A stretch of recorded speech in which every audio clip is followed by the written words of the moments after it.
श्री सीताराम, जय माता दी। शिखावस्थी के चैनल में आप सभी का स्वागत है। मैं हूं शिखावस्थी। आज इस वीडियो में हम जानेंगे नवरात्रि की अष्टमी नवमी कब मनाई जाएगी, इस दिन हमें क्या विशेष कार्य करने चाहिए, अखंड सौभाग्य की प्राप्ति के लिए, श्रेष्ठ घरवर की प्राप्ति के लिए आज के दिन हमारी बहनों को क्या विशेष कार्य करने चाहिए। यदि नवरात्रि के प्रारंभ में आपकी पूजा पाठ में विघ्न बाधाएं आ गई हैं, आप शुरू से पूजा नहीं कर पाए हैं, कोई भी कारण हुआ हो, तो इसलिए आपको नवरात्रि का संपूर्ण फल प्राप्त करना है। नवरात्रि के 9 दिनों की माता की पूजा अर्चना करने का जो पुण्य फल प्राप्त करना है, तो वह आप किस तरह से अब लास्ट के अंतिम दिनों में प्राप्त करेंगे। वीडियो बहुत महत्वपूर्ण है, पूरा देखिएगा। अच्छा लगे तो लाइक कमेंट शेयर कीजिए। चैनल पर यदि पहली बार आए हैं तो चैनल को सब्सक्राइब कीजिए। मेरे चैनल पर आपको अपने हिंदू सनातन धर्म के जो भी तिथि त्योहार होते हैं, उन त्योहारों को सरल तरीके से हम महिलाएं अपने घर पर किस प्रकार से करें, इसके विषय में आपको संपूर्ण जानकारी प्राप्त होगी। तो इसलिए यदि आप पहली बार आए हैं मेरे चैनल पर तो चैनल को सब्सक्राइब जरूर कीजिए।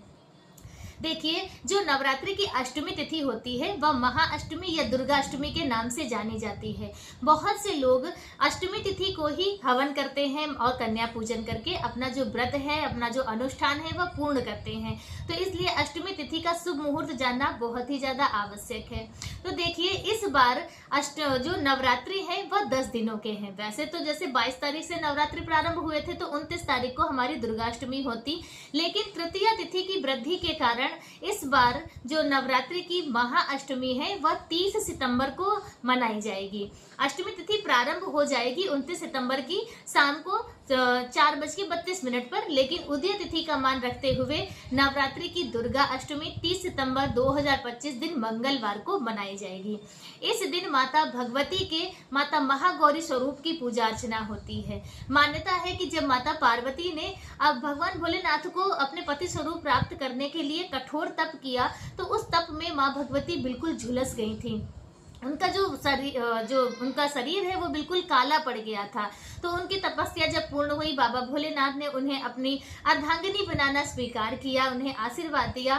फिर भगवान भोलेनाथ ने माता पार्वती का गंगा जल से अभिषेक किया, जिससे माता बिल्कुल गौर वर्ण की हो गई और फिर माता का महागौरी नाम पड़ा।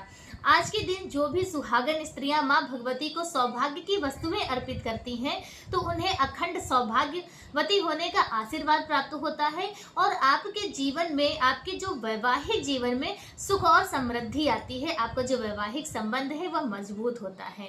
इसी के साथ ही हमारी वह बहनें जिनके विवाह में किसी भी तरह की विघ्न बाधाएं आ रही हैं और वह श्रेष्ठ घरवर की प्राप्ति करना चाहती हैं, तो वह भी अष्टमी के दिन माता गौरी को जो सुहागी की वस्तु है वह अर्पित करें। माता गौरी को सितारों वाली लाल चुनरी अर्पित करें। कहते हैं कि सितारे वाली चुनरी माँ भगवती को जो अर्पित करते हैं तो माता उनके जीवन में भी चांद सितारे लाती हैं। तो इसलिए माँ भगवती को आज के दिन लाल चुनरी अर्पित करके और फिर माता की विधिवत पूजा अर्चना कीजिए और श्रेष्ठ घरवर की प्राप्ति के लिए माँ भगवती से प्रार्थना कीजिए। महागौरी माता बहुत जल्द प्रसन्न होती हैं और सौभाग्यवती होने का आशीर्वाद देती हैं। माता महागौरी का प्रिय भोग नारियल है। आज के दिन आपको माँ भगवती को नारियल यानी कच्ची गरी का भोग लगाना चाहिए। याद रखिएगा, अष्टमी तिथि के दिन नारियल का भोग हम लगाते तो है, लेकिन गरी का प्रसाद हमें प्राप्त नहीं करना चाहिए, क्योंकि इसे श्रीफल कहा गया है और अष्टमी तिथि पर माता लक्ष्मी का नारियल में वास माना जाता है। इसलिए अष्टमी तिथि को गरी का सेवन नहीं करना चाहिए, ऐसा हमारे ब्रह्म वैवर्त पुराण में वर्णन आता है। बात करें नौमी तिथि की, तो नौमी तिथि जो वर्ष 2025 में 1 अक्टूबर 2025 दिन बुधवार को मनाई जाएगी। नौमी तिथि को कन्या पूजन किया जाए।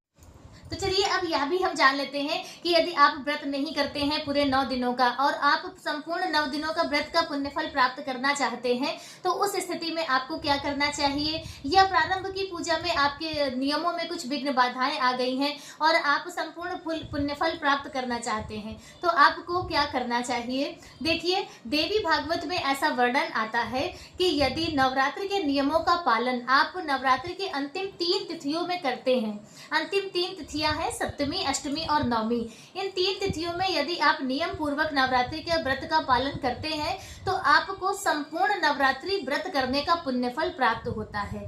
क्योंकि देखिए, माता भगवती के 3 रूप मुख्य माने गए हैं। कौन कौन से? माता महाकाली, महालक्ष्मी और माता महासरस्वती। तो सप्तमी तिथि को हम माता महाकाली की पूजा करते हैं, अष्टमी को माता महागौरी की पूजा करते हैं और नवमी तिथि को हम माता सिद्धिदात्री यानी माता लक्ष्मी के स्वरूप में उनकी पूजा अर्चना वंदना की जाती है। तो इन तीनों देवियों की पूजा अर्चना यदि आप नियम पूर्वक व्रत करके करते हैं तो आपको संपूर्ण नवरात्रि का पुण्यफल प्राप्त होता है। तो आज का वीडियो मेरा बस इतना ही। वीडियो कैसा लगा कमेंट करके जरूर बताएं। मिलते हैं दूसरे वीडियो में किसी दूसरी जानकारी के साथ। तब तक के लिए श्री सीताराम, जय माता दी।